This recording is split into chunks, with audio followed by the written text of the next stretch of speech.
Hai, perkenalkan namaku Winston NIM 2111022 dari Prodi Teknik Sipil Universitas Internasional Batam. Di sini saya akan membahas mengenai Tipitaka.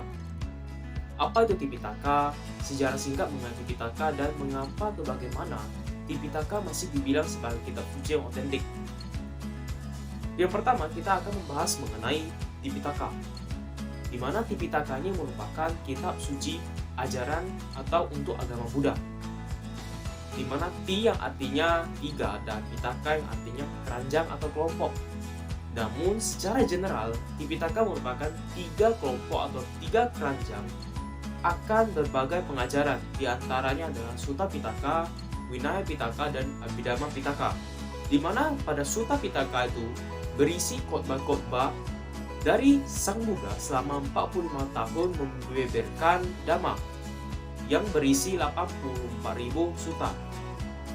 Vinaya Pitaka berisi peraturan bikuni atau biku, sedangkan Abhidhamma Pitaka berisi ilmu yang mempelajari tentang filsafat dan metafisika agama Buddha.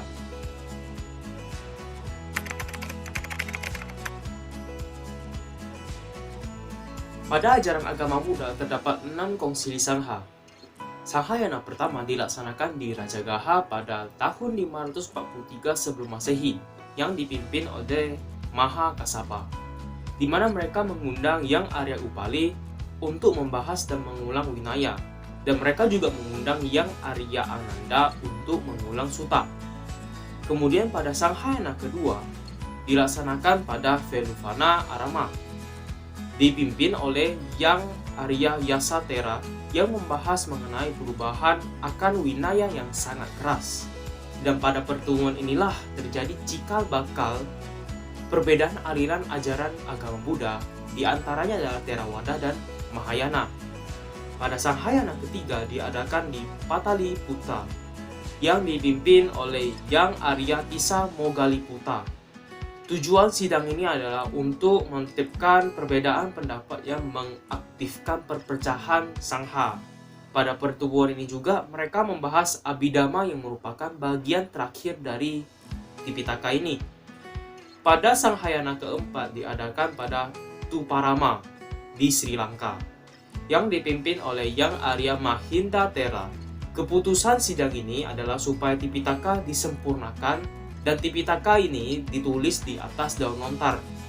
Dan pada Sanghayana kelima diadakan di Mandalay di Myanmar pada tahun 1817. Sidang yang bertujuan menyeragamkan isi Tipitaka demi melakukan penyebaran ajaran agama Buddha ke seluruh dunia. Dan pada Sanghayana ke-6 diadakan di Yangon di Myanmar juga, yang dipimpin oleh Yang Mulia Abhidaja Maharata Guru Badanta Rewata. Sidang ini menjadi kebangkitan agama Buddha.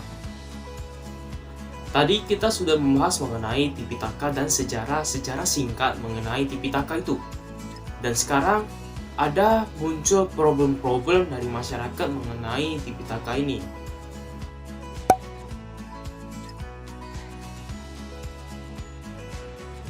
Sebagai umat agama Buddha, dengan kita memacu diri kita kepada kitab suci Tipitaka, itu merupakan salah satu peranan besar yang umat agama Buddha ajarkan, yaitu menjalankan ajaran agama Buddha atau Dhamma sebagaimana mestinya dan tidak terjadi kesalahpahaman, serta dapat menuju ke arah kebenaran.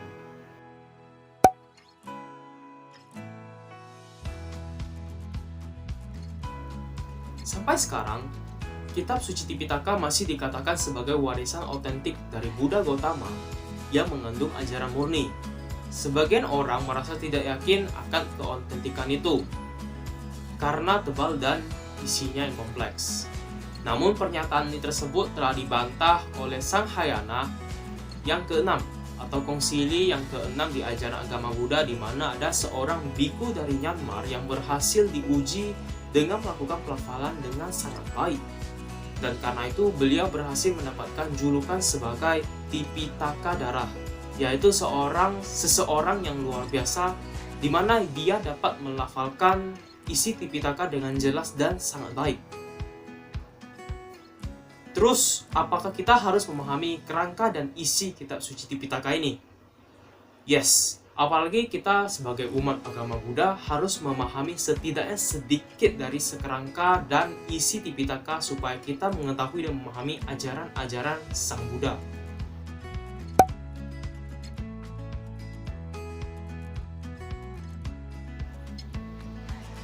Tantangan untuk Tipitaka itu sendiri memang sudah ada pada sejak dulu, di mana untuk menyusun atau merancang sebuah kitab suci Tipitaka ini, para murid Buddha harus melakukan pertemuan beberapa kali dan membutuhkan waktu yang sangat lama untuk merumuskan Tipitaka ini.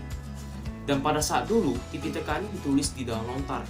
Namun, seiring berjalannya waktu, kini Tipitaka juga tersedia dalam versi buku. Dan pada masa sekarang, Tipitaka ini juga memiliki tantangan di mana jika ingin mengetahui lebih dalam mengenai Tipitaka ini, sebagai umat agama Buddha, kita harus menyiapkan effort, usaha, dan waktu untuk membacanya.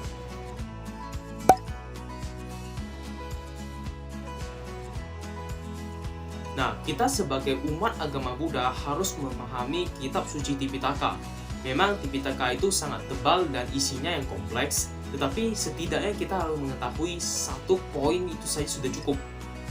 Tujuan kita untuk mempelajari dan memahami Tipitaka ini adalah untuk melestarikan warisan yang sudah dirumuskan oleh para murid Buddha kepada anak cucu-cucu kita. Tidak hanya itu, gunanya melestarikan Tipitaka adalah agar Tipitaka ini tidak lenyap atau masih banyak diketahui oleh satu dunia. Sekian dari saya, mohon maaf jika ada kesalahan kata ataupun kesalahan pendapat dalam video ini. Terima kasih, Namo Buddhaya.